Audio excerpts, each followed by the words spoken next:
In the rolling hills of Holmes County, Ohio, the largest Amish community in the world harbors its darkest secret, Ezekiel Miller, a 40-year-old giant of a man whose massive, muscular frame strikes terror into every heart. Standing nearly 7 feet tall with shoulders broad as a barn door, Ezekiel has become the boogeyman of the community after a devastating tragedy 5 years ago that left a family dead and the entire settlement believing he was responsible. Shunned, avoided and whispered about in fearful tones, Ezekiel lives as a hermit on the outskirts of the community, his massive hands that once built the finest furniture now trembling with loneliness. The very children who once climbed on him like a gentle mountain now flee at his approach, their parents pulling them close with warnings about the dangerous giant. But when 10-year-old Samuel Yoder, starving and desperate after running away from an abusive foster home,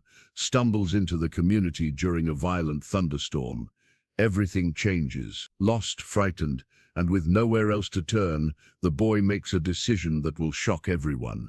He climbs onto the lap of the man everyone fears most, and whispers the one word that will shatter Ezekiel's world: Dad. What follows is a journey of redemption, truth and healing that will expose the real story behind the tragedy that destroyed Ezekiel's life, reveal the gentle giant's true nature, and show how sometimes the most broken souls are exactly what each other needs to become whole again. The autumn morning mist clung to the valleys of Holmes County like whispered prayers, but even the beauty of God's creation couldn't mask the fear that rippled through the Amish settlement when Ezekiel Miller's massive silhouette appeared on the horizon. "Mutter, look away," Anna Stoltzfus whispered urgently to her 6-year-old daughter, pulling the child's bonnet down to shield her eyes as the giant figure approached their farm stand. The wooden cart groaned under Ezekiel's weight as his enormous draft horse, the only animal in the county strong enough to carry him,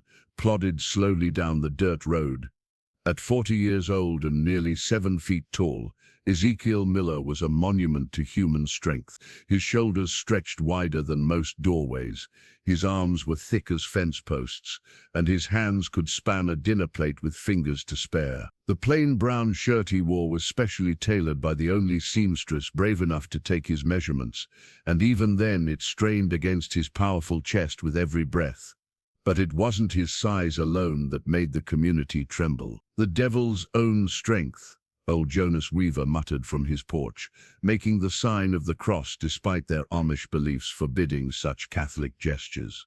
"No man should be built like that. It ain't natural." Ezekiel heard the whisper, as he heard them all. His keen ears, perhaps sharpened by years of isolation, caught every fearful murmur, every sharp intake of breath, every hushed warning passed from parent to child. He kept his pale blue eyes fixed straight ahead, his jaw clenched so tight the muscles in his neck bulged like steel cables. The irony wasn't lost on him. These hands that had once crafted the most beautiful furniture in 3 counties, hands that had carved intricate roses into oak headboards and sanded maple chairs to silk smoothness, these same hands were now seen as instruments of destruction. 5 years, 5 long years since that terrible night when the Hochstetler family had perished in the fire. 5 years since he'd been branded a killer, though no formal charges had ever been brought. The Amish way was forgiveness, but fear was stronger than faith, and forgiveness was easier to preach than practice when it came to a man whose very presence seemed to darken the sky. As Ezekiel's cart approached the small general store, he watched the familiar dance of avoidance begin. Mothers gathered their children like hens protecting chicks. Men found sudden urgent business elsewhere. The few who couldn't escape quickly enough pressed themselves against buildings, making their bodies as small as possible, as if his very shadow might contaminate them. "Please God," he heard Sarah Beachy whisper as she clutched her baby to her chest, "don't let him look at us." The words hit him like physical blows, but Ezekiel's face remained impassive. He'd learned to wear his pain like his work clothes, functional, unremarkable, and never to be taken off in public. Only at night, in the solitude of his cabin deep in the woods, did he allow the mask to slip, did he allow the loneliness to eat at him like acid. He tied his massive horse to the hitching post with gentle hands, his touch feather-light despite his strength. Everything he did was carefully controlled now, every movement deliberate and contained. He'd learned the hard way that even innocent gestures could be misinterpreted when they came from a man his size. The general store's wooden steps creaked ominously under his weight. At 290 pounds of solid muscle, Ezekiel had to be careful of everything. Chairs, floors, even handshakes. He'd accidentally broken more things than he cared to remember, each incident adding to his reputation as someone to be feared. Inside, the store fell silent as a tomb.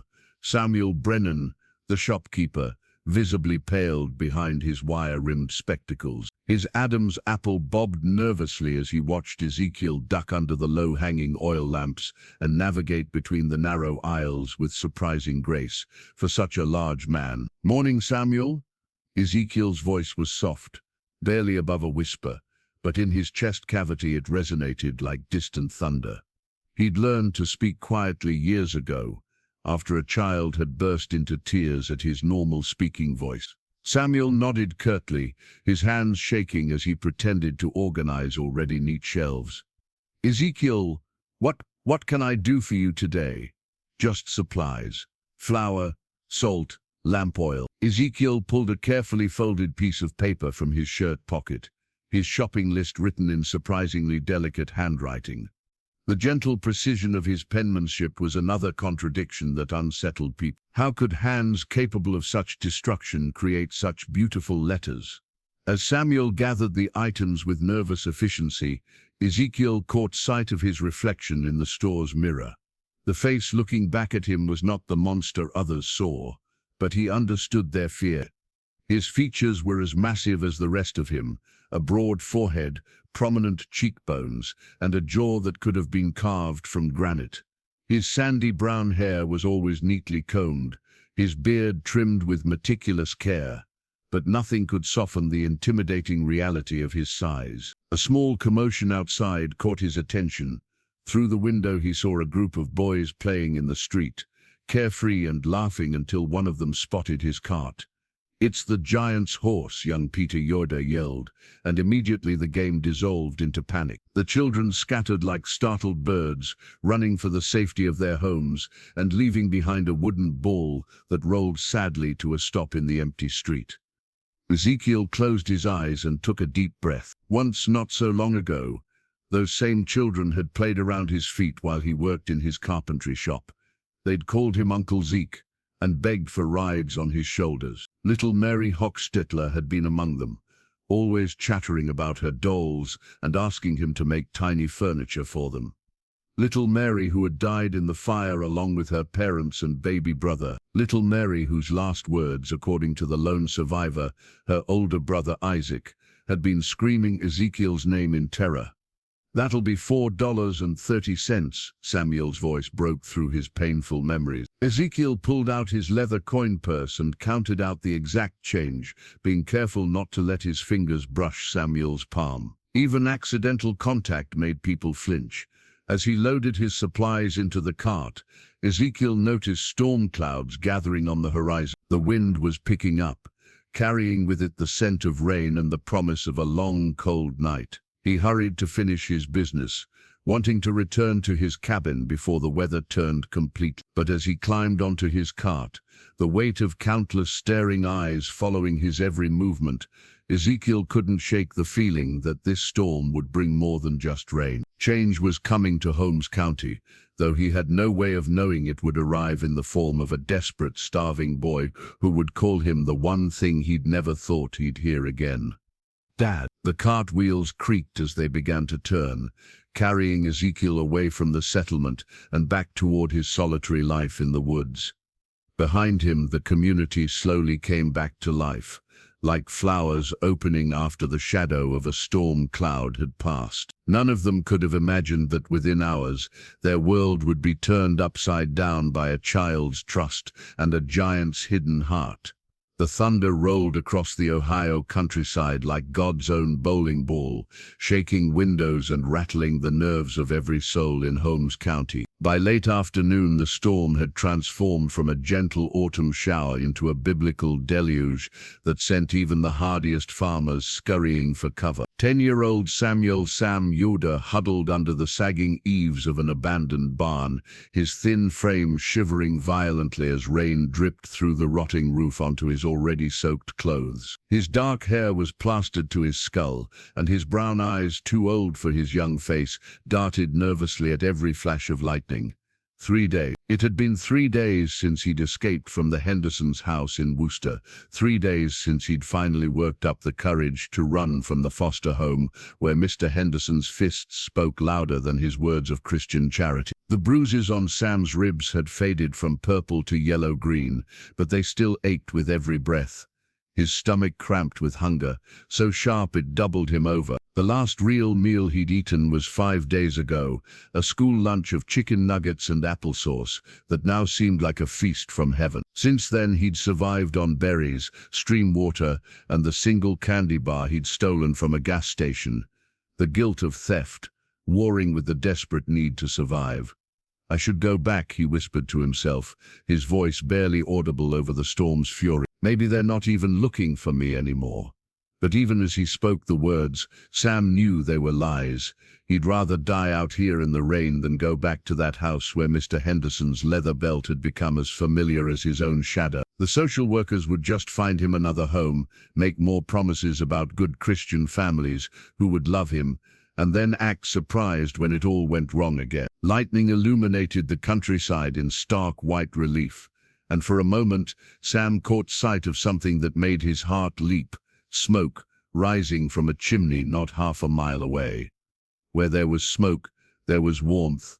Where there was warmth, there might be food. And where there was food, there might be someone with enough kindness to help a boy who had nowhere else to go. Pulling his thin jacket tighter around his shoulders, a jacket 3 sizes too big that someone had donated to the children's home years ago, Sam stepped out into the driving rain. His worn sneakers squelched in the mud as he made his way across the field, guided by brief flashes of lightning and the steady beacon of that chimney smoke. The rain seemed to have a personal vendetta against him, driving into his face with stinging force and soaking through to his bones. Twice he stumbled and fell in the mud, his small hands scraping against unseen rocks and roots. By the time he reached the edge of the woods where the cabin sat, he was more mud than boy, shivering so violently his teeth chattered like castanets. Through the rain-lashed windows, he could see the warm glow of firelight dancing on log walls.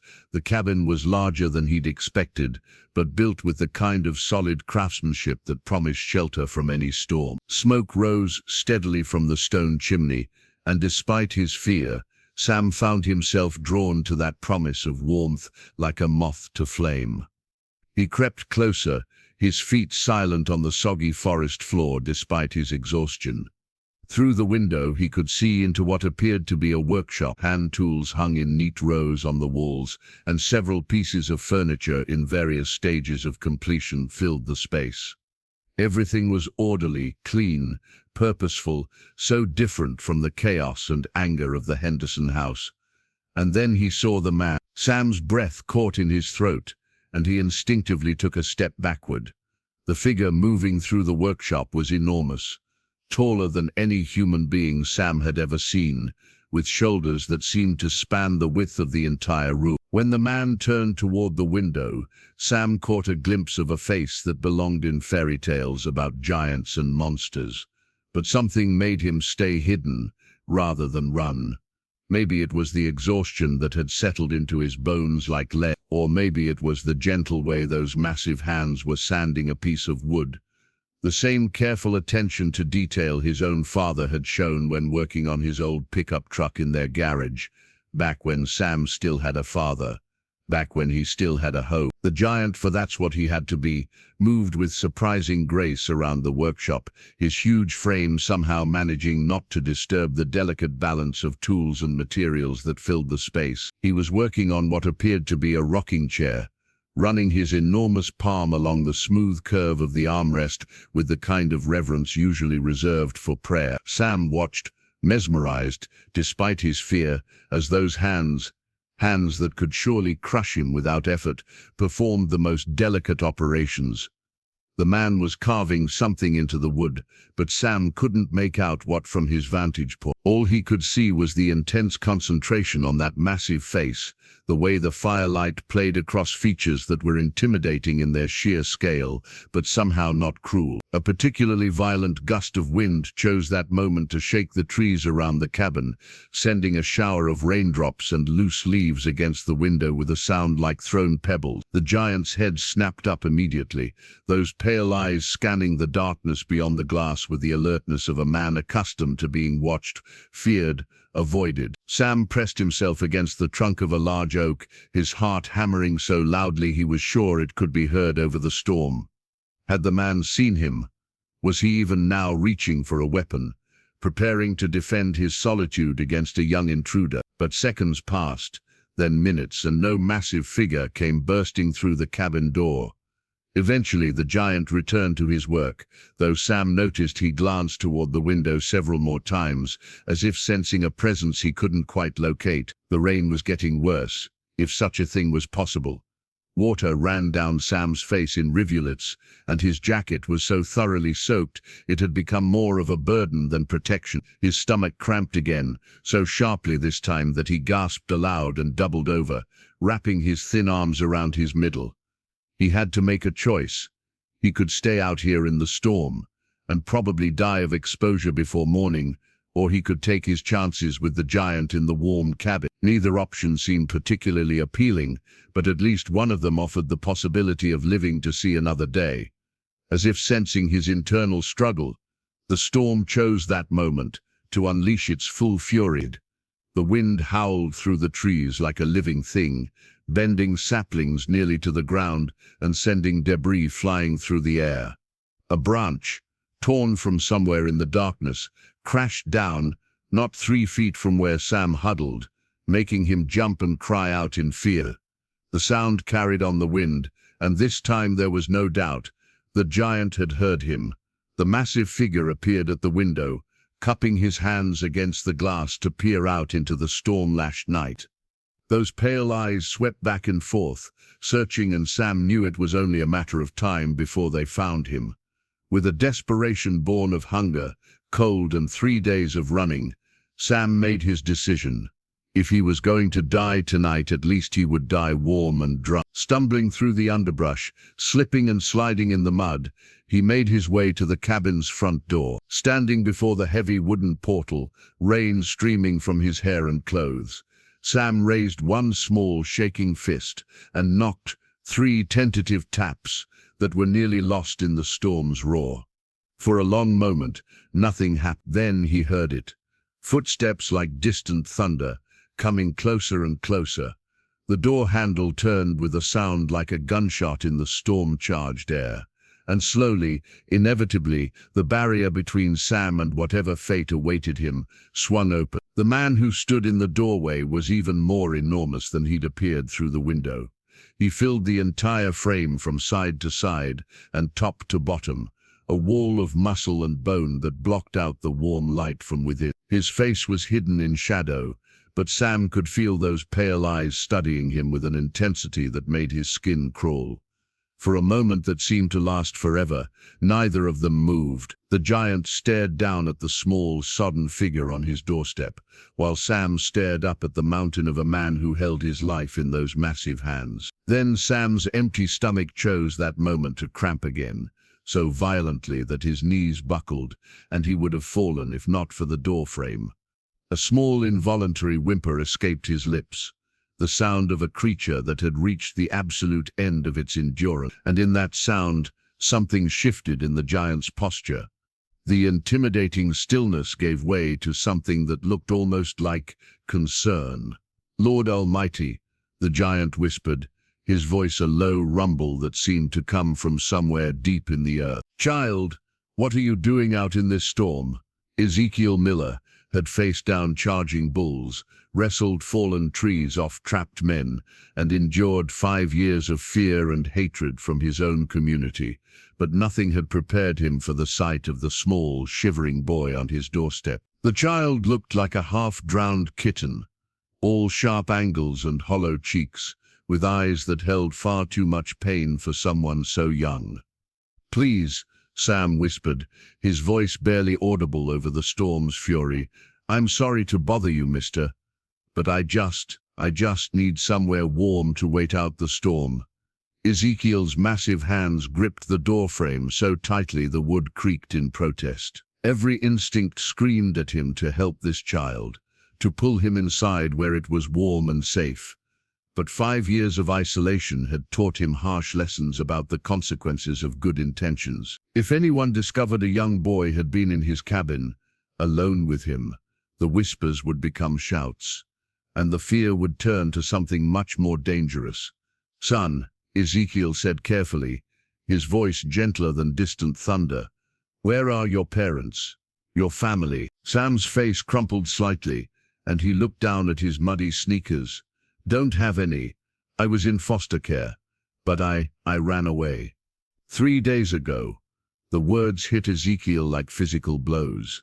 This child was alone in the world, just as he was, abandoned, unwanted, with nowhere to turn. The parallel was so stark it made his chest ache.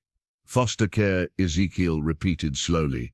He'd heard stories from his community about English children who had no families, who were shuffled from home to home like unwanted furniture. The thought of this small boy facing such a life made something fierce and protective stir in his chest, an emotion he'd thought died with his reputation 5 years ago. Another violent gust of wind chose that moment to shake the cabin, sending a cascade of rainwater down from the eaves directly onto Sam's already soaked head.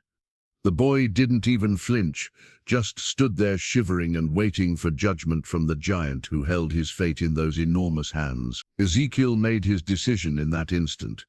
"Consequences be damned. Come inside," he said, stepping back to make room. "You'll catch your death out there." Sam's eyes widened in surprise, as if he'd expected to be turned away. "Really? You're not afraid I'm some kind of trouble?" If the irony hadn't been so painful, Ezekiel might have laughed. Here was a child asking if he was trouble when the entire county crossed themselves at the mention of Ezekiel's name. "Son," Ezekiel said softly, "I think you've had enough trouble for one lifetime. Come on in." Sam stepped across the threshold on unsteady legs, leaving muddy footprints on the spotless wooden floor. The warmth of the dabin hit him like a physical embrace, and he swayed slightly as his body began to thaw. The interior was nothing like what he'd expected from the lair of a giant. The main room was spacious but comfortable, with hand-hewn log walls that glowed golden in the firelight. Beautiful furniture filled the space. A dining table that could have seated 8, chairs with intricate carved backs, and a massive stone fireplace where flames danced cheerfully behind a wrought-iron screen. Everything was immaculately clean and organized, with the kind of attention to detail that spoke of someone who took pride in his surroundings. "You're soaking wet," Ezekiel observed, his giant frame filling the doorway as he closed out the storm. "And you look like you haven't eaten in days." Sam wrapped his thin arms around himself, suddenly aware of how pathetic he must appear. "I had some berries yesterday, and I found a candy bar," he trailed off, embarrassed by how little that amounted to. Ezekiel's jaw tightened, almost imperceptibly. 3 days with nothing but berries and a stolen candy bar. This child was starving, literally starving, and had still found the courage to knock on a stranger's door rather than simply break in and steal what he needed. "Let's get you out of those wet clothes first," Ezekiel said, his voice carefully controlled. "I've got some old shirts that might work as nightgowns for someone your size." He moved toward a chest of drawers with surprising grace for such a large man, but Sam's voice stopped him cold. "You're him, aren't you?" Sam said quietly. "The giant everyone's scared of." Ezekiel's massive shoulders tensed, but he didn't turn around. "What do you know about that?" "I heard some people talking in town before the storm hit." They said there was a giant living in the woods who hurt people. Sam's voice was small but steady. They said kids should never go near him. For a long moment, the only sound in the cabin was the crackling of the fire and the drumming of rain on the roof. Ezekiel's hands, those hands that had been accused of such terrible things, trembled slightly as they rested on the dresser top.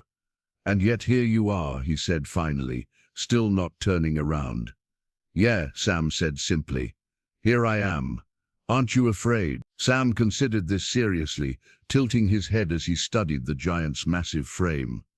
"I've been afraid for so long, I'm not sure I remember what it feels like not to be scared. But you know what? What's that? You asked if I was okay. You invited me in from the storm. You're worried about me being wet and hungry." Sam's voice grew stronger with each word. "Mr. Henderson used to hit me for getting mud on his floors, and you haven't even mentioned the mess I'm making." Ezekiel finally turned around, and Sam got his first clear look at the man everyone feared. The face was indeed massive, with strong features that had been carved on a scale to match the rest of him. But the eyes, those pale blue eyes that had been described as cold and dangerous, were filled with something Sam recognized all too well. Loneliness, deep, aching loneliness that mirrored his own. "What's your name, son?" Ezekiel asked gently. Samuel Yoda, but everyone just calls me Sam." Ezekiel's eyebrows rose slightly. "Yoda? That's an Amish name. My birth parents were Amish," Sam explained, unconsciously moving closer to the warmth of the fireplace. "They died in a car accident when I was 5. I've been in the system ever since." The irony was not lost on either of them. Here was an Amish child, raised in the English world, seeking shelter from an Amish man who had been cast out of his own community. Two outcasts, finding each other in a storm. "I'm Ezekiel," the giant said after a moment. "Ezekiel Miller, and those people in town, they have their reasons for being afraid." "Did you really hurt someone?" Sam asked with the directness that only children possess. Ezekiel was quiet for so long that Sam began to think he wouldn't answer.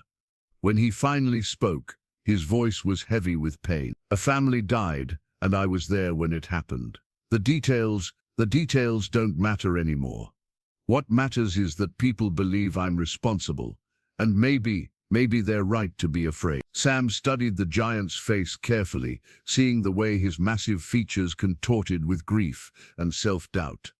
In 5 years of foster homes, Sam had become an expert at reading adults, at sensing which ones were truly dangerous and which ones were simply broken. "I don't think you hurt anybody on purpose," Sam said finally. "What makes you so sure?" "Because you're crying." Ezekiel's hand flew to his face, and he was startled to find that Sam was right. Tears were sliding down his cheeks, the first tears he'd allowed himself to shed in months. He wiped them away quickly, embarrassed by this display of weakness in front of a child. "I'm sorry," he mumbled. "You don't need to see that." But Sam was already moving, his small feet carrying him across the room with surprising determination. Before Ezekiel could react, before he could think about all the reasons it was a bad idea, the boy had climbed up onto the massive rocking chair by the fire and was patting the seat beside him. "Come sit down," Sam said with the kind of authority that only children can muster. "You look like you need it more than I do." "Son, I don't think, please." Sam's brown eyes were wide and earnest. "I know I'm just a kid, and I know you don't know me, but I've been alone for 3 days, and you've probably been alone for a lot longer than that. Maybe we could just not be alone together for a little while." Ezekiel stared at the child for a long moment, this small boy who had seen through his fearsome reputation to the lonely man beneath. Slowly, carefully, he made his way to the rocking chair. It was built to accommodate his size, solid and sturdy, but even so, the wood creaked as he settled his massive frame into it. Sam immediately scooted closer, drawn by the warmth radiating from the giant's body. He was still shivering from his time in the storm, and Ezekiel represented safety and shelter in a way he hadn't experienced since his parents died. "Better?" Sam asked, looking up at the giant beside him. Yeah, Ezekiel said softly, surprised to find that it was true. Yeah, it is better. They sat in comfortable silence for a few minutes, watching the fire dance in the grate and listening to the storm rage outside. Sam's shivering gradually subsided, and his eyelids began to grow heavy. The warmth, the security, and the sheer exhaustion of the past 3 days were catching up with him all at once. Without really thinking about what he was doing, Sam curled up against Ezekiel's massive arm, using the giant's bicep as a pillar. His small hand came to rest on Ezekiel's forearm, barely spanning a quarter of its width. "Thank you," Sam whispered drowsily, "for letting me in, for not being scared of me, scared of you." Ezekiel's voice was gentle, barely disturbing the peace that had settled over. "Foster kids are trouble," Sam mumbled, his eyes already closed. "That's what Mr. Henderson always said. We're damaged goods that nobody wants." Ezekiel felt his heart break a little more. This child, this beautiful, trusting child, had been taught that he was worthless, unwanted, nothing but trouble. The injustice of it made his massive hands clench into fists. "That's not true," Ezekiel said firmly. "You're not trouble, Sam. You're just a boy who's had more than his share of hard times." But Sam was already asleep, his breathing deep and even against Ezekiel's arm. In sleep he looked even younger than his 10 years, his face peaceful, in a way that suggested he hadn't felt truly safe in a very long time. Ezekiel sat perfectly still, afraid to move and wake the sleeping child. This small boy had shown him more trust in one evening than his entire community had in 5 years. Sam had looked past the fearsome exterior to see the man beneath, had chosen to stay rather than run, had offered comfort when he was the one who needed comforting most. As the storm raged outside and the fire burned low in the grate, Ezekiel Miller made a silent promise to the sleeping child in his arms. Whatever happened tomorrow, whatever consequences this night might bring, he would make sure Sam knew what it felt like to be wanted, to be valued, to be loved. He had no way of knowing that in a few short hours, Sam would wake up and speak the one word that would change both their lives forever. Dawn came slowly to Holmes County, filtering through the storm clouds like forgiveness through a hardened heart. The rain had finally stopped, sometime before sunrise, leaving the world washed clean and gleaming with the kind of pristine beauty that only comes after nature's fury has spent itself. Ezekiel had not slept. He'd remained motionless in the rocking chair all night, afraid that the slightest movement might wake the child who had found such profound peace against his arm. His massive frame ached from hours of sitting in the same position, but it was a small price to pay for the privilege of watching over this boy who had trusted him with something more precious than gold, his safety. As the first rays of sunlight crept through the cabin windows, Ezekiel studied Sam's sleeping face with the careful attention of a man memorizing something beautiful. The harsh lines of hunger and fear had softened in sleep, revealing the sweet innocence that poverty and abandonment had tried so hard to steal. His dark hair had dried in unruly cowlicks, and there was a small scar above his left eyebrow that spoke of some past hurt. A child. A real, living child was sleeping trustingly in his arms, something Ezekiel had thought would never happen again. For 5 years, children had run from him in terror, their parents pulling them close with warnings about the dangerous giant. But Sam had seen past the fearsome exterior to the gentle soul beneath, had chosen trust over terror, had offered comfort when he was the one who needed it most. The irony was almost too perfect to be coincidence. An Amish child, orphaned and alone, finding refuge with an Amish man who had been cast out from his own people. 2 broken souls, finding wholeness in each other's company. Sam stirred slightly, making a small sound of contentment as he burrowed deeper against Ezekiel's warmth. His small hand tightened its grip on the giant's forearm, as if even in sleep he was afraid this safety might disappear. "Easy, son," Ezekiel whispered, his voice barely audible. "You're safe. Nobody's going to hurt you here." The words seemed to reach Sam even in his dreams, because his face relaxed again, a small smile playing at the corners of his mouth. It was the first genuine smile Ezekiel had seen from him, and it was beautiful enough to bring tears to the giant's eyes. As the morning light grew stronger, Ezekiel began to hear the sounds of the community stirring to life in the distance. Roosters crowing, dogs barking, the distant sound of wagon wheels on the muddy road. Soon people would be going about their daily business, and if any of them ventured near his cabin and saw Sam, the thought sent a cold spike of fear through Ezekiel's chest.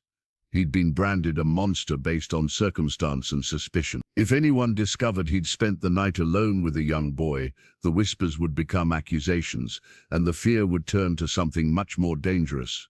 They might even call the English authorities, and then both he and Sam would be in more trouble than either of them could handle. But looking down at the peaceful child in his arms, Ezekiel found he didn't care about the consequences.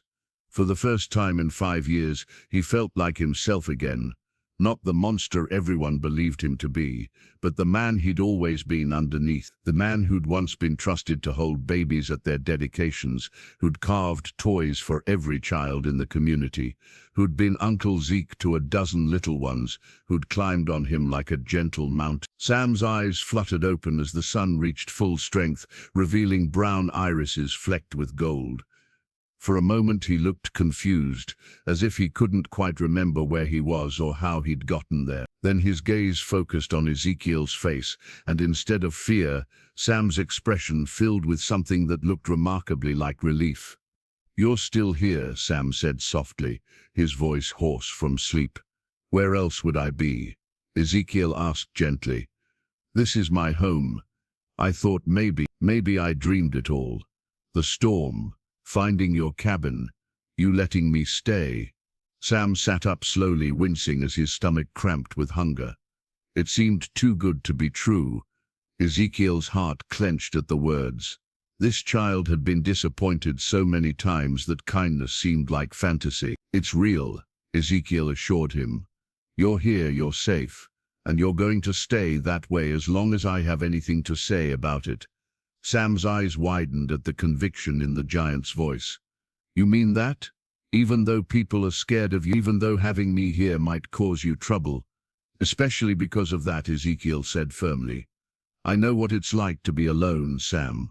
I know what it's like to have nowhere to turn, no one who understands. I wouldn't wish that on anyone, least of all a child." Sam studied Ezekiel's face with the intensity of someone trying to determine if hope was safe or just another setup for disappointment. What he saw there must have satisfied him, because his small features softened with something that looked dangerously close to trust. "What happens now?" Sam asked quietly. It was a question Ezekiel had been asking himself all night. The practical part of his mind knew that he should contact the authorities, turn Sam over to social services, let the system handle things through proper channel. But the thought of sending this child back into the foster care system that had already failed him so completely made Ezekiel's stomach turn. "Now," Ezekiel said carefully, "we get you fed. You're skin and bones, son. When's the last time you had a real meal?" Sam had to think about it. "Last Tuesday, I think. At school. They had sloppy joes and green beans. 6 days. This child hadn't eaten a proper meal in 6 days.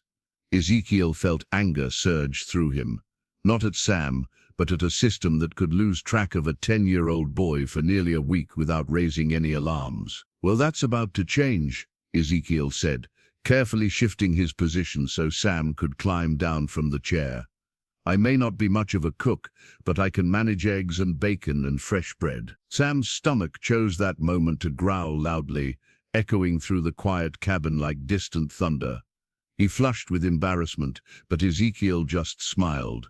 The first genuine smile to cross his features in longer than he could remember. "Sounds like your belly agrees with the plan," Ezekiel said, rising from the chair with the careful grace of a man accustomed to being mindful of his size. "Come on, let's get you." The kitchen was as perfectly organized as the rest of the cabin, with hand-carved cabinets and a wood-burning stove that radiated warmth. Ezekiel moved around the space with surprising efficiency for such a large man, gathering ingredients and utensils with the practiced ease of someone who'd been caring for himself for a long time. Sam perched on a wooden stool at the kitchen island, watching in fascination as those enormous hands performed the delicate work of cracking eggs and slicing bread. Everything Ezekiel did was careful and controlled, from the way he measured flour to the gentle manner in which he turned the bacon in the pan. "You're a good cook," Sam observed, as the smell of breakfast filled the kitchen. "Had to learn," Ezekiel replied, whisking eggs in a bowl. "When you live alone, it's either learn to cook or starve." "How long have you been alone?" The question hung in the air like smoke from the stove. Ezekiel's hands stilled for a moment before resuming their work. "5 years," he said quietly. Ever since whatever happened that made people scared of you," Sam finished. Ezekiel nodded, not trusting his voice. Even now, even with this child who had shown him such unexpected kindness, the memories of that night were too painful to examine closely. They fell into comfortable silence as Ezekiel finished preparing breakfast. When he finally set a plate in front of Sam, eggs scrambled to fluffy perfection, bacon cooked just right, and thick slices of homemade bread with butter and honey, the boy's eyes filled with tears. "What's wrong?" Ezekiel asked, alarmed. "Nothing's wrong," Sam said, wiping his eyes with the back of his hand. It's been so long since someone made me breakfast, since someone took care of me like this." Ezekiel felt his throat tighten with emotion. "Well, you'd better eat up before it gets cold, and don't be shy about seconds. I made plenty." Sam attacked the food with the desperate efficiency of someone who'd gone too long without. He tried to eat slowly, to savor each bite, but his body's need for nourishment overrode his manners. Ezekiel watched with satisfaction as color began to return to the boy's pale cheeks. "Better?" Ezekiel asked, when Sam finally pushed back his empty plate. "So much better," Sam said with a contented sigh. "Thank you for everything, for letting me in, for letting me sleep, for breakfast, for not being the monster everyone says you are." "What makes you so sure I'm not?" Ezekiel asked, genuinely curious about this child's ability to see past appearances. Sam considered this seriously, tilting his head as he studied the giant across from him. "Monsters don't make perfect scrambled eggs," he said finally. "And they don't sit perfectly still all night just so a scared kid can sleep peacefully." Ezekiel's eyebrows rose. "You knew I didn't sleep. I woke up a couple times. You were always just sitting there, watching over me, making sure I was okay." Sam's voice grew soft. "Nobody's ever done that for me before. Even when my parents were alive, I was too little to remember stuff like that." The simple statement hit Ezekiel like a physical blow. This child had never known what it felt like to be truly protected, truly cherished. The injustice of it made his massive hands clench into fists. "Sam," Ezekiel said carefully, "what if I told you that you didn't have to go? What if there was a way for you to stay here, where you're safe and wanted?" Sam's eyes widened with hope, so bright it was almost painful to see. "You'd want that? Even though I'm trouble? Even though people might come looking for me?" "You're not trouble," Ezekiel said firmly. "You're a gift, a blessing I never thought I'd receive." Sam slipped down from his stool and, without warning, threw his thin arms around Ezekiel's massive waist. The giant froze, overwhelmed by the simple gesture of affection. "I want to stay," Sam whispered against Ezekiel's chest. "I want to stay with you forever." Ezekiel's enormous hands came up to gently rest on Sam's back, careful not to hold too tightly, afraid he might somehow break this precious moment. "Then stay you shall," Ezekiel promised.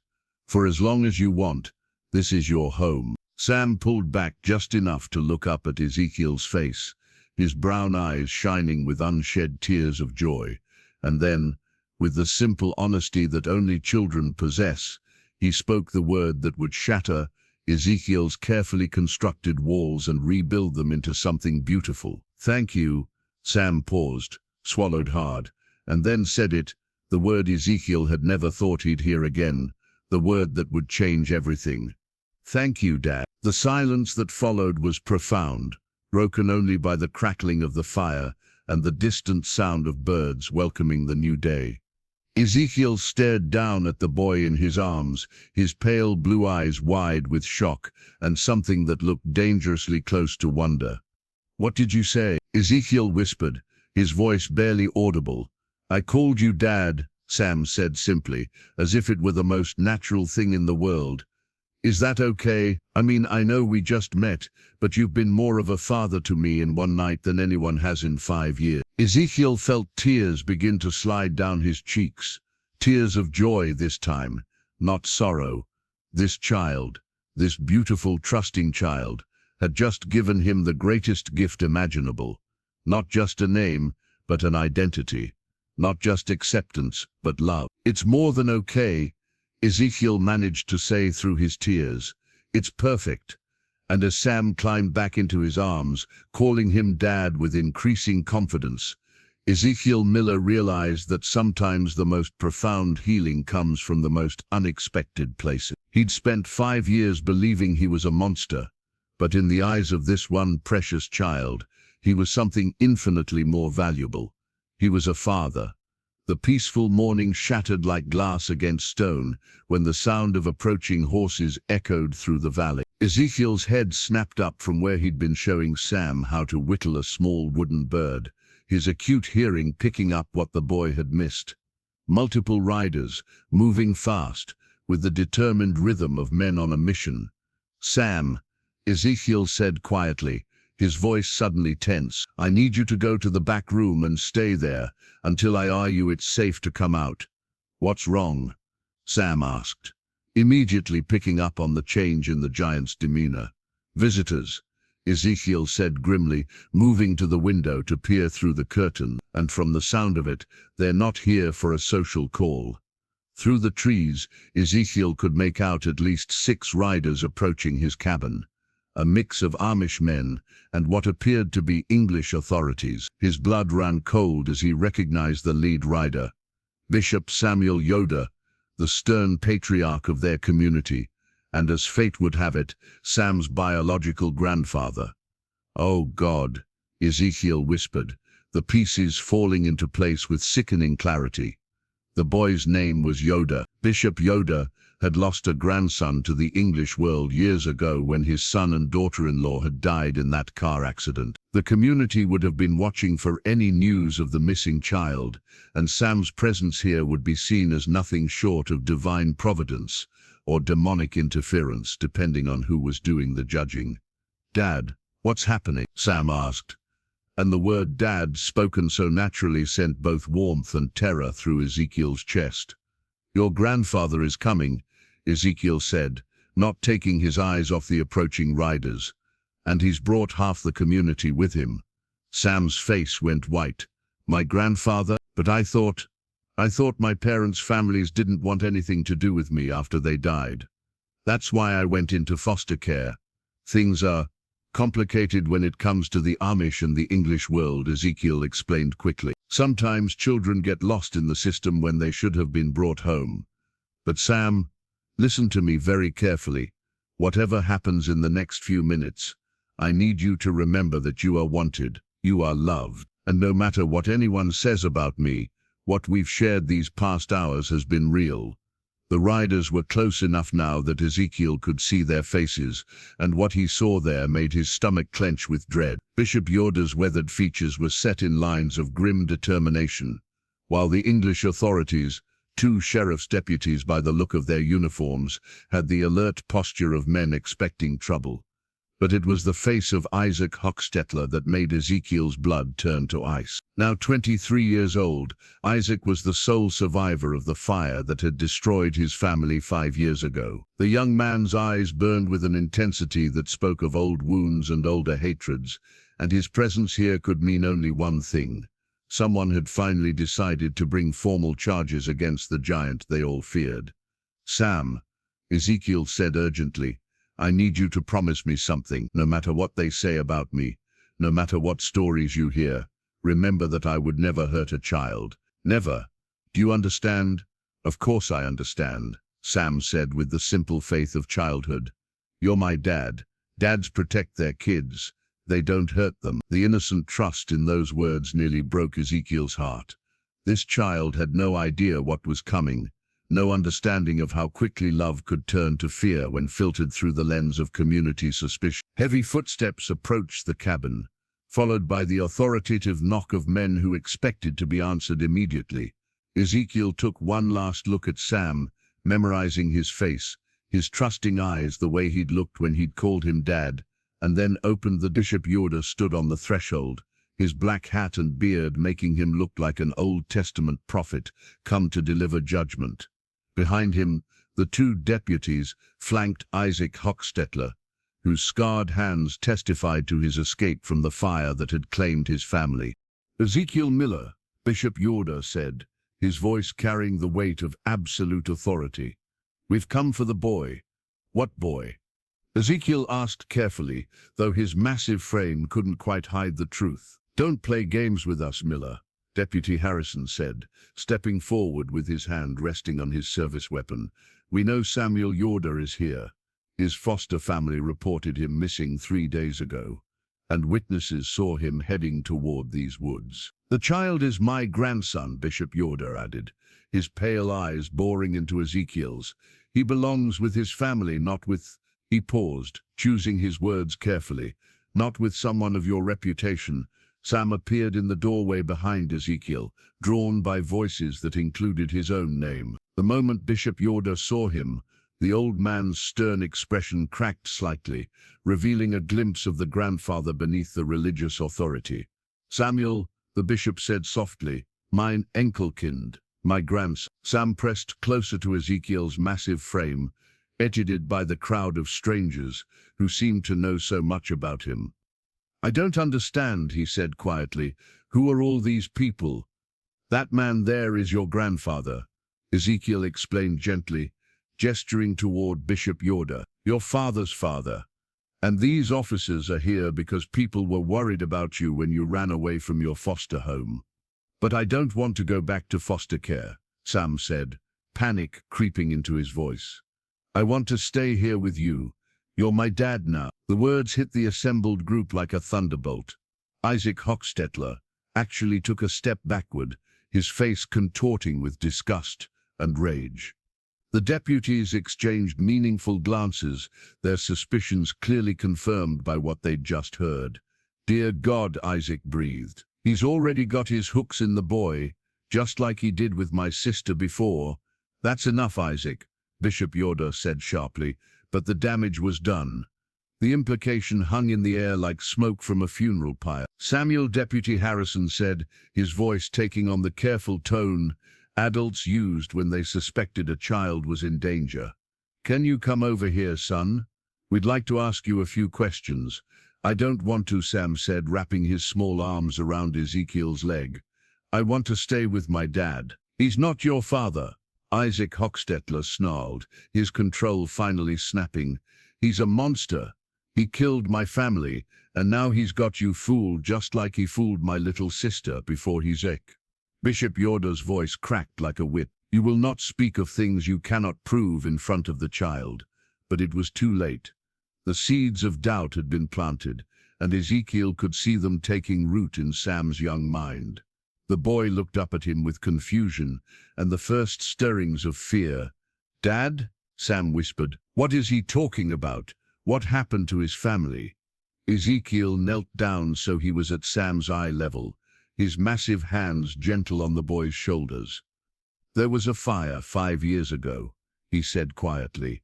A family died, and I was there when it happened. Some people believe I was responsible. Were you? Sam asked, with the directness that only children possess. Ezekiel looked into those trusting brown eyes and felt his heart break all over again. I don't know, he admitted. I've asked myself that question every day for 5 years, and I honestly don't know. The admission sent shockwaves through the group. Deputy Harrison stepped forward, his hand now openly resting on his weapon. Ezekiel Miller, he said formally, you're under arrest for the kidnapping of a minor. and on suspicion of involvement in the deaths of Jacob, Mary, and infant David Hochstetler.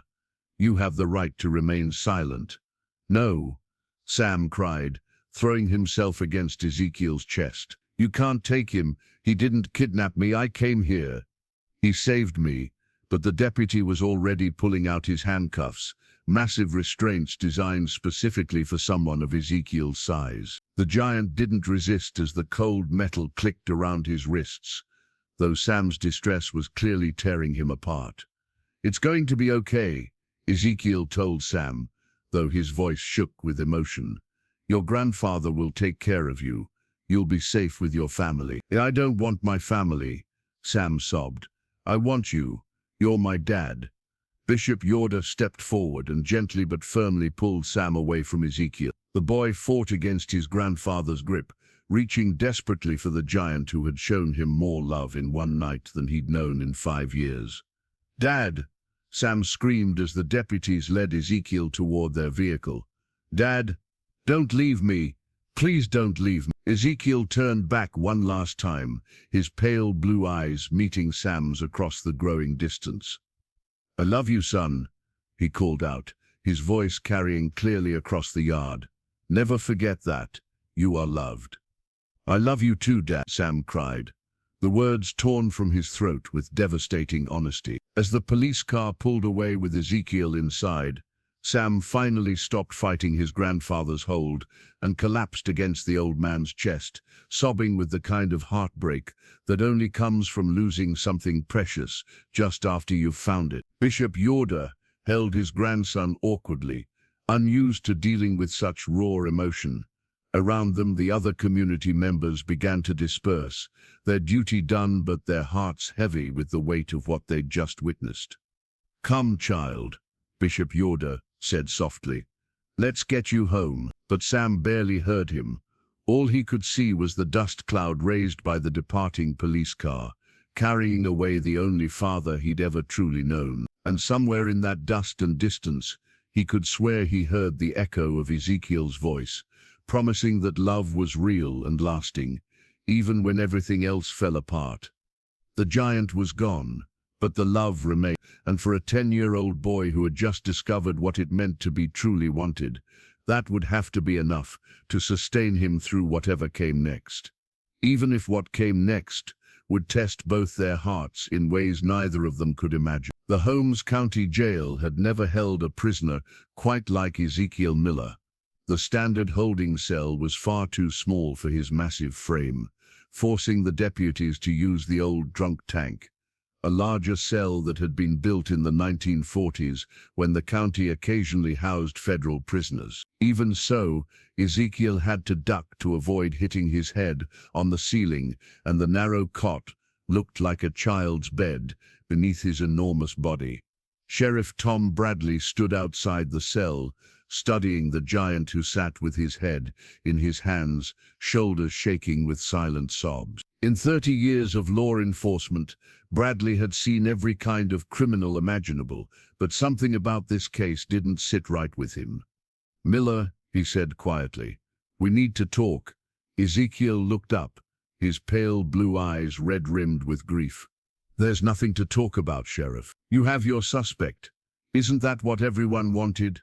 "What I want," Bradley said, pulling up a chair outside the cell, "is the truth. Because that boy out there is breaking his heart crying for you, and Isaac Hochstetler's story has more holes in it than a piece of Swiss cheese." Ezekiel's head snapped up. "Sam is still crying? Has been for 3 hours straight. His grandfather can't get him to eat, can't get him to speak to anyone except to ask when his dad is coming home."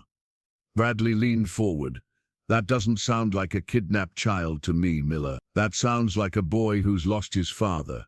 Fresh tears spilled down Ezekiel's cheeks. "He called me Dad," he whispered. "In all my life, I never dreamed anyone would call me that." "Tell me about the night of the fire," Bradley said gently. "All of it. From the beginning." Ezekiel was quiet for so long that Bradley began to think he wouldn't answer.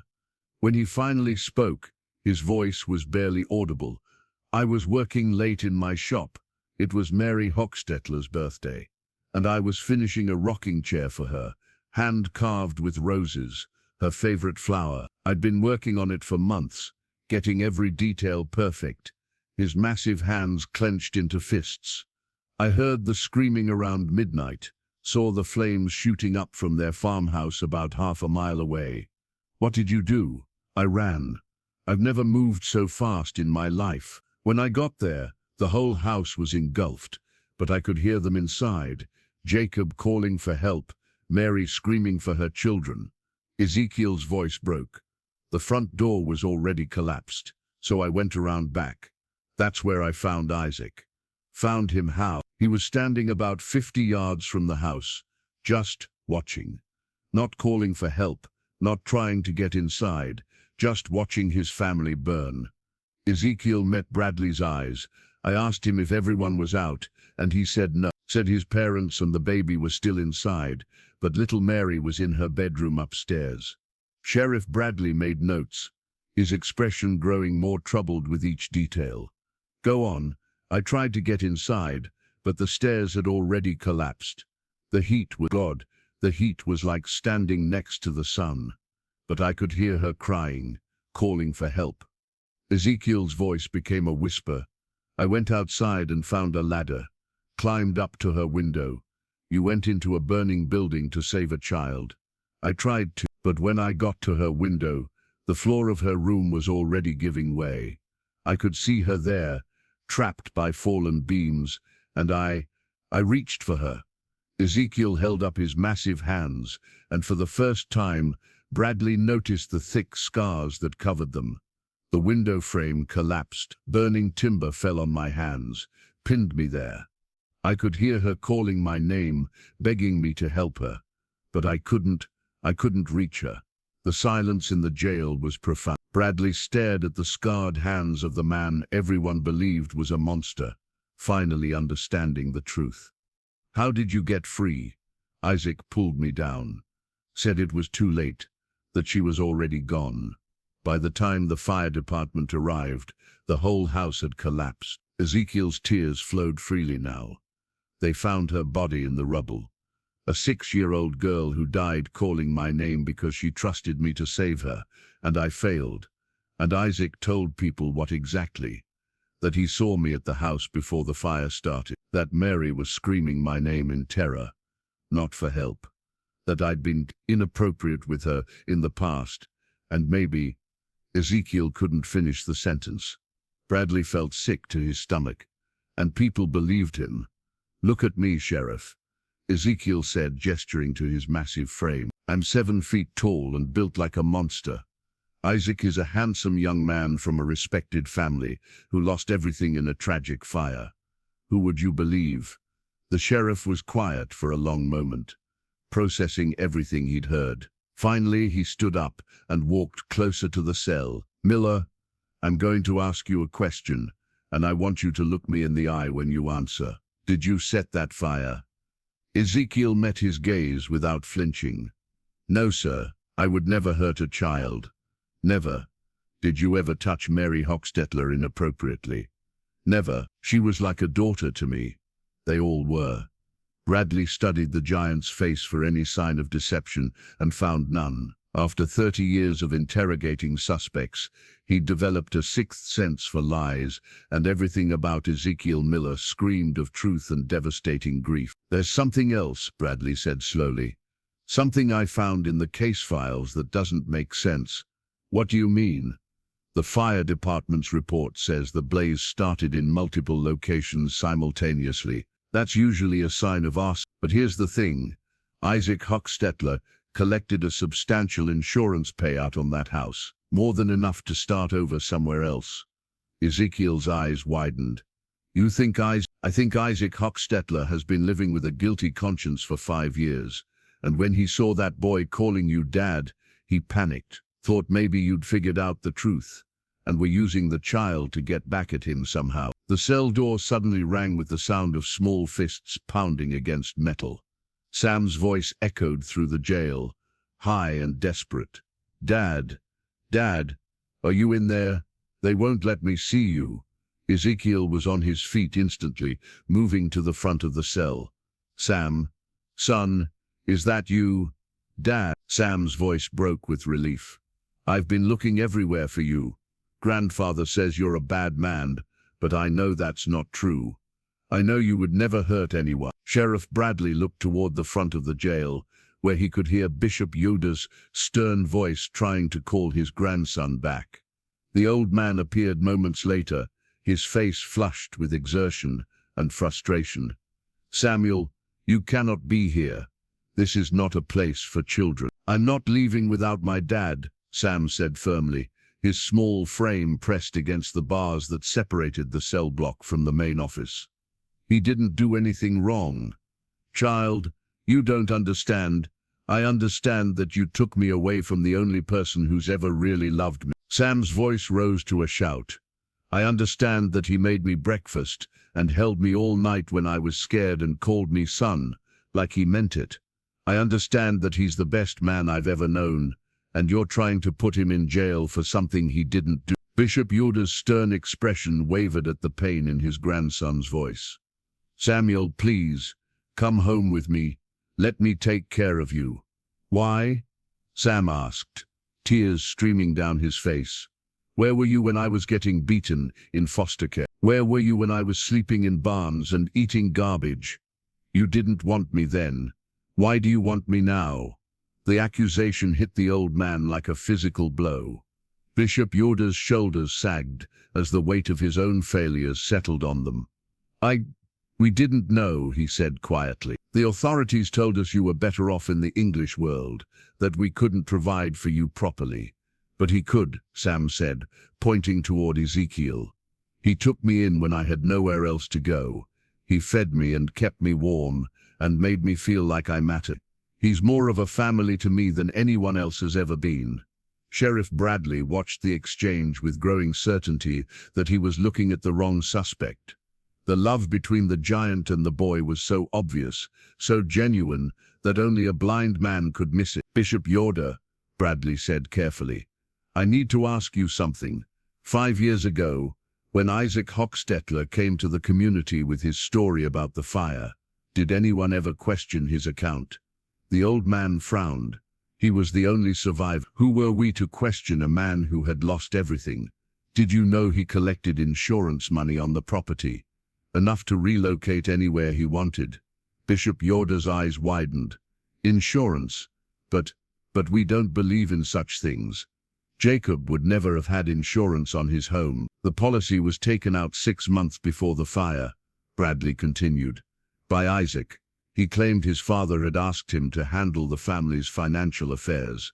The implications hung in the air like smoke. Bishop Yoda looked from the sheriff to Ezekiel to his grandson, pieces of a horrible puzzle finally clicking into place. You think Isaac, he couldn't finish the sentence. I think Isaac Hochstetler killed his own family for money and let an innocent man take the blame, Bradley said bluntly. And I think this boy just gave me the courage to prove it. Sam's face pressed against the bars, his brown eyes bright with hope. Does that mean my dad can come home? Sheriff Bradley looked at the giant in the cell, a man who had spent 5 years in exile for a crime he didn't commit, who had found redemption in the love of a lost child, who had given that child the one thing he'd never had before, a true father's love. Son, Bradley said gently, I think it means your dad is coming home. The confrontation took place 3 days later in the community meeting hall, a simple wooden building where the Amish gathered for worship and important decisions. Word had spread quickly through Holmes County that Sheriff Bradley had new evidence about the Hochstetler fire, and the hall was packed with both Amish families and curious English neighbors. Ezekiel sat in the front row, his massive frame dwarfing the wooden chair, with Sam pressed close against his side. The boy hadn't let his father out of his sight since Bradley had released him from jail, as if afraid that someone might try to take him away again. His small hand was wrapped tightly around Ezekiel's scarred fingers, a gesture of trust and love that hadn't gone unnoticed by anyone in the community.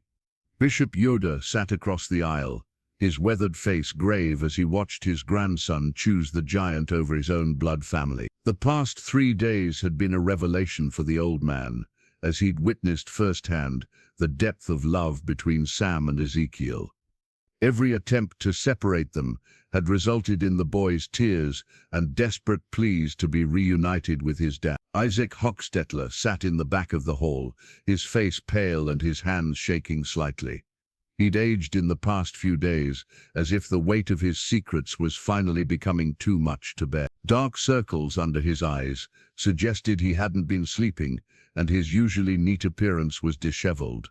Sheriff Bradley stood at the front of the room, a manila folder thick with evidence spread on the table before him. He'd spent the past 72 hours conducting the investigation that should have been done 5 years ago, and what he'd uncovered had shaken him to his core. "Ladies and gentlemen," Bradley began, his voice carrying clearly through the packed hall. 5 years ago, this community suffered a terrible tragedy. The Hochstetler family, Jacob, Mary, little Mary and baby David, died in a house fire that was initially ruled accidental. Based on the testimony of the sole survivor, Isaac Hochstetler, suspicion fell on Ezekiel Miller, though no formal charges were ever filed due to lack of evidence. Murmurs rippled through the crowd. Many of these people had lived with the fear of the giant for 5 years, had pulled their children close when he passed, had whispered warnings about the dangerous man who lived in the woods. However, Bradley continued, new evidence has come to light that paints a very different picture of what happened that night. He opened the folder and pulled out a stack of photographs. These are pictures of the burn patterns from the original fire. The fire department noted at the time that the blaze started in multiple locations simultaneously: the kitchen, the living room, and the master bedroom. This is a classic sign of arson, but the investigation was never pursued because the surviving family member insisted it was accidental. Isaac shifted uncomfortably in his seat, but remained silent. "What's more interesting," Bradley said, "is what the insurance investigator found. 6 months before the fire, a substantial life insurance policy was taken out on Jacob Hochstetler, naming Isaac as the sole beneficiary. The same day, a homeowner's policy was purchased with an unusually high payout for property loss." Bishop Yoder's face had gone pale. "But we don't hold with insurance, Sheriff. It goes against our beliefs about trusting in God's providence." "That's what I thought," Bradley nodded, "which is why I contacted the insurance company. The policies were purchased by Isaac Hochstetler, who claimed his father had asked him to handle the family's financial affairs. He forged Jacob's signature on the applications." A collective gasp went up from the Amish community. Forgery was not just illegal in the English world. It was a violation of everything they believed about honesty and integrity. "Furthermore," Bradley continued relentlessly, "I discovered that Isaac had significant gambling debts in Worcester and Columbus. He owed money to some very dangerous people, and according to my sources, they were threatening violence if he didn't pay up soon." "That's enough," Isaac suddenly shouted, jumping to his feet. "You can't prove any of this. It's all speculation and lies." "Actually, Isaac," Bradley said calmly, "I can prove it, because you made one crucial mistake." He pulled out another photograph, this one showing a gasoline can partially hidden behind a shed near the Hochstetler house. This was found by a neighbor's dog 3 days after the fire. The fire department catalogued it as evidence, but never tested it for fingerprints. "I had it tested this week." Bradley's eyes locked on Isaac's.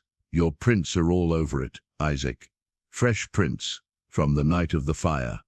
The color drained completely from Isaac's face. Around the hall, people began to murmur and shift uncomfortably, as the horrible truth began to sink in. "You killed your own family," Ezekiel said quietly, his voice filled with pain and disbelief. "Your parents, your baby brother, your little sister. You killed them all for money. They were going to lose the farm anyway." Isaac exploded, his composure finally cracking completely. "Father was too proud to take help, too stubborn to see that we were drowning in debt. At least this way, someone in the family would survive." "And Mary?" Sam asked, his young voice cutting through the adult conversations like a knife. "What about little Mary? She was just 6 years old." Isaac's face crumpled, and for a moment he looked like the broken young man he truly was. She wasn't supposed to be there. She was supposed to be spending the night at the Byler house, but she came home sick. I didn't know she was in her room until it was too late. The admission hung in the air like a death sentence. Several of the Amish women were openly weeping, while the men sat in stunned silence. "So you let Ezekiel take the blame," Bishop Yoder said, his voice heavy with disgust. "You let an innocent man suffer for your sins. He was perfect for it." Isaac snarled, his grief transforming back into anger. "Look at him. He's a giant, a freak. Everyone was already afraid of him. Who would believe his word over mine?" Sam suddenly stood up, his small frame vibrating with fury. Despite his youth, his voice carried clearly through the hall. "You're wrong," he said firmly. "He's not a freak. He's the kindest, gentlest man I've ever known. He saved me when I had nowhere else to go. He fed me and held me and made me feel like I mattered.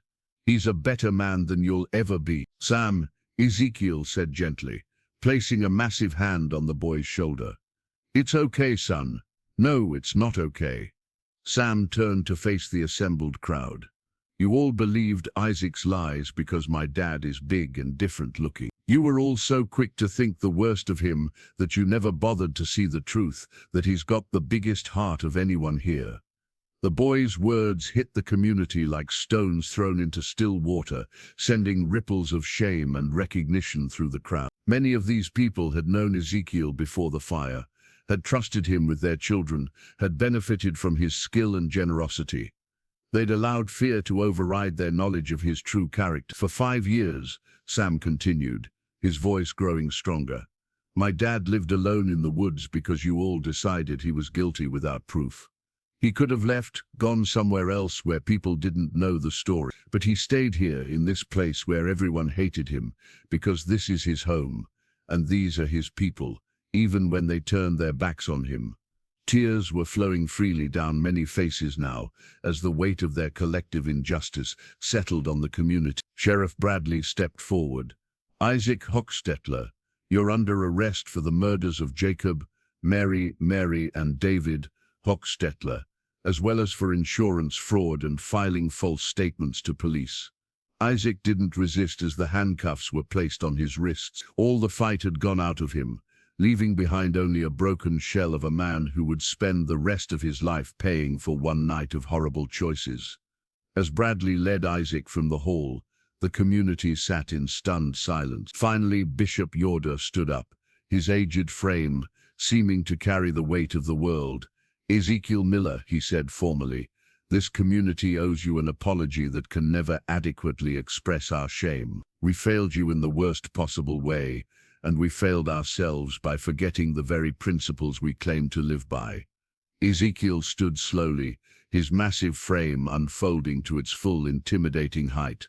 But when he spoke, his voice was gentle and free of bitterness. "Bishop, I forgive this community, just as I hope God will forgive us all our failures.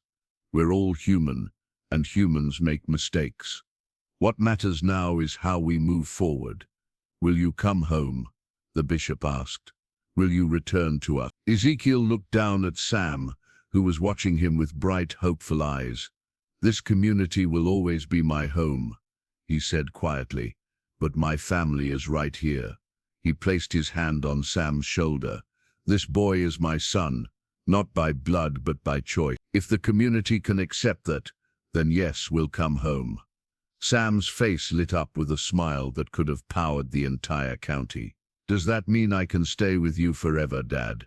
"Forever and always, son," Ezekiel promised. "Forever and always." Bishop Yoder looked at his grandson, the child he'd lost to the system and found again in the most unlikely circumstances.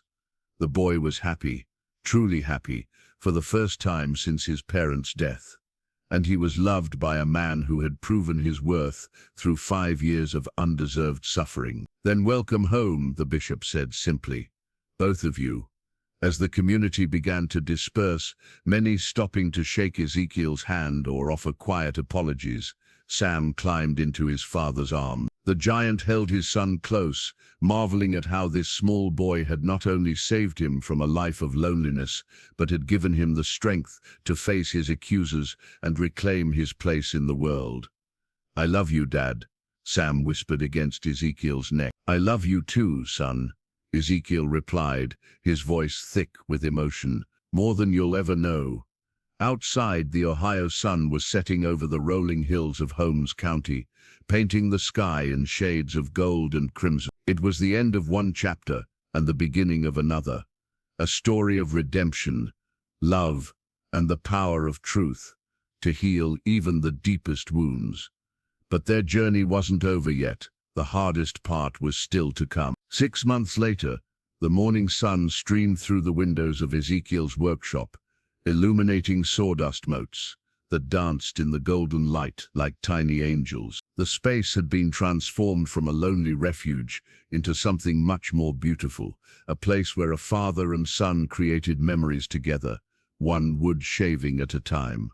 Sam sat perched on a specially built stool that brought him to the perfect height for watching Ezekiel work. His thin frame had filled out considerably over the past months, and his cheeks now held the healthy glow of a child who was well-fed and deeply loved. He was carefully sanding a small wooden horse that would eventually join the dozens of other toys his father had carved for the children of the community.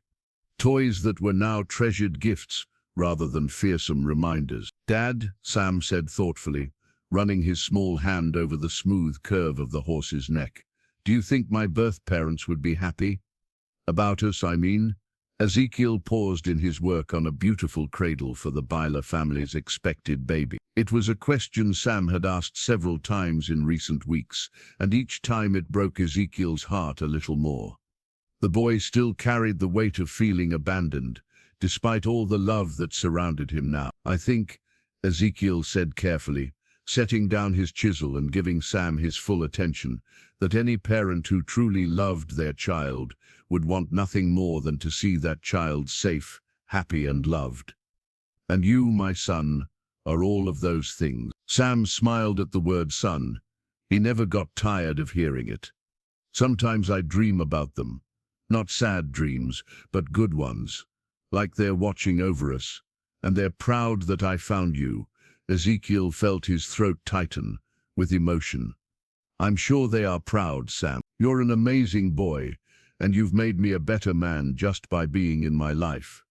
The sound of approaching footsteps interrupted their conversation. Through the workshop window they could see Bishop Yoder walking up the path, his black hat and formal bearing unchanged, but his face softer than it had been in years. The relationship between the bishop and his grandson was still complex, built more on growing respect than natural affection, but it was healing slowly and carefully.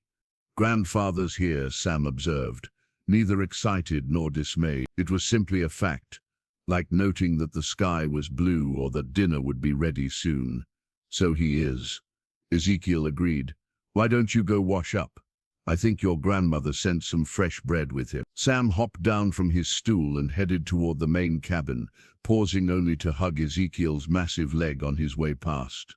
It was a gesture he repeated dozens of times a day, as if he needed the constant reassurance that his father was real and solid and not going anywhere. Bishop Yoder entered the workshop slowly, his eyes taking in the organized chaos of creation that filled the space. Half-finished furniture pieces stood like wooden sculptures, and the walls were lined with tools that had been crafted for hands much larger than normal. Everything spoke of skill, patience, and the kind of attention to detail that could only come from someone who truly loved their work. "Good morning, Ezekiel," the bishop said formally. "Morning, Bishop," Ezekiel replied, continuing to work on the cradle's delicate spindles. "Sam will be happy to see you. He's been practicing his Pennsylvania Dutch." "Has he?" The bishop's eyebrows rose slightly. Sam's linguistic education had been one of their ongoing negotiations. The boy was eager to learn about his heritage, but Ezekiel was determined that he not lose his connection to the broader world either. "Nat, ich bin hungrig," came Sam's voice from the cabin doorway, proving the point. "Dad, I'm hungry." "Gut gemacht, mein Sohn." Ezekiel replied with a smile. "Well done, my son." Bishop Yoder watched this exchange with something that might have been wonder.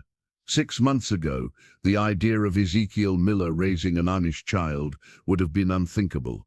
Now, seeing them together, it was impossible to imagine Sam belonging anywhere else. "There's something I need to discuss with you both," the bishop said carefully, "about Sam's legal status." Ezekiel's hands stilled on his work, and Sam appeared in the doorway, his face suddenly anxious. The question of official adoption had been hanging over them for months. Social services had been surprisingly accommodating, given the unusual circumstances, but the legal system moved slowly.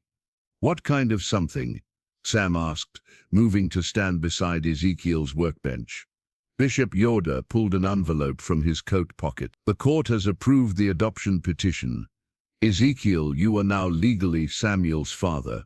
The silence that followed was profound. Ezekiel stared at the envelope as if it might disappear if he looked away, while Sam's eyes grew wide with wonder. "Really?"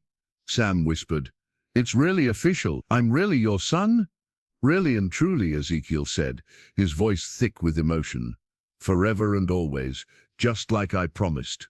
Sam launched himself into Ezekiel's arms with enough force to stagger a smaller man. The giant caught his son easily, lifting him high and spinning him around the workshop while Sam laughed with pure, infectious joy. "I'm a Miller?" Sam shouted. "I'm Samuel Miller?" "Yes, you are," Ezekiel agreed, holding his son close. "You're my boy, and I'm your dad, and nothing in this world can ever change that." Bishop Yoder watched this celebration with mixed emotions. Part of him still wished his grandson had chosen to live with his blood family, to be raised in the traditional ways. But watching the pure love between father and son, he couldn't deny that God had worked in mysterious ways to bring them together.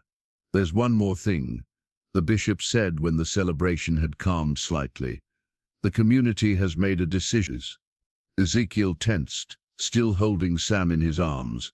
Despite the official exoneration and the community's apologies, there was always the fear that acceptance could be withdrawn as easily as it had been given. "We want to officially ask you to return to full membership in the community," Bishop Yoder continued, "to take your place among us again as our brother, our neighbor, and our friend." "What does that mean?" Sam asked, looking between his father and grandfather. "It means," Ezekiel explained gently, "that we would be welcomed back into the community completely. We could attend worship services, participate in barn raisings, be part of the family gatherings.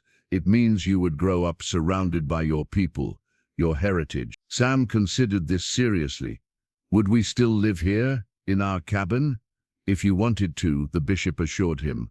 "This is your home now, and Dad would still be my dad. Not just someone taking care of me." "I will always be your dad," Ezekiel said firmly. "That will never change, no matter what."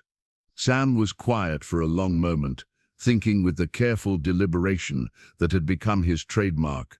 Finally, he looked up at his father with those wise brown eyes. "I think my birth parents would want me to know where I came from," he said slowly. "And I think they'd want me to have a big family to love me, but most of all, I think they'd want me to be happy." "And are you happy, Sam?" Bishop Yoder asked gently. Sam's smile was like sunrise after the longest night. "I'm the happiest boy in the whole world. I have the best dad ever, and now I'm going to have a whole community of aunts and uncles and cousins. How could I not be happy?" Ezekiel felt tears begin to slide down his cheeks.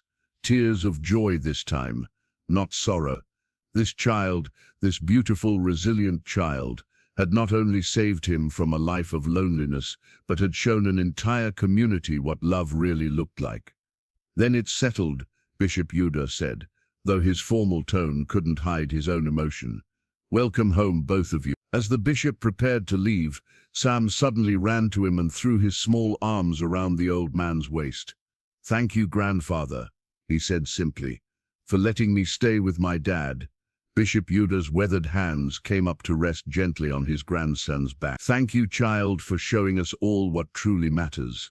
That evening, As the sun set over Holmes County, Ezekiel and Sam sat in the rocking chair by the fireplace, the same chair where their journey had truly begun 6 months ago. Sam was curled against his father's chest, drowsy and content after a day full of celebration and new beginnings.